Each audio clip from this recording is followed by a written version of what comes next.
સુરતના લીંબાદ વિસ્તારમાં આવેલા આંજણા ફાર્મ પાસે અજાણ્યાએ કચરો સળગાવતા ત્યાં પાર્ક કાર પણ આગની ચપેટમાં આવી ગઈ હતી.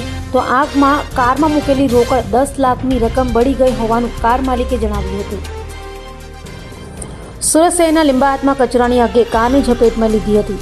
વાત એમ છે કે સુરતના આંજણા ફાર્મ પાસે એક કાર ચાલક કાર મૂકી ગયો હતો ત્યારે ત્યાં કાર નજીક કચરો હોય જે કોઈ અજાણ્યાએ સળગાવી દીધો હતો.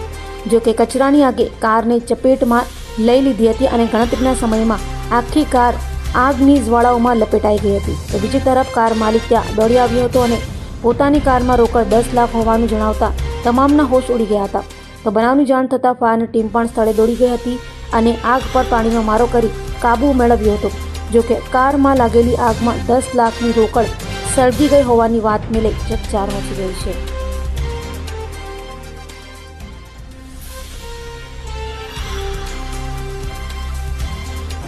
અભય થઈને નિષ્પક્ષતાથી નિરપેક્ષ રીતે વાસ્તવિકતાનો અરીસો રૂપી સચોટ માહિતી લાવતો સત્યની સાથે અભય ટાઈમ્સ.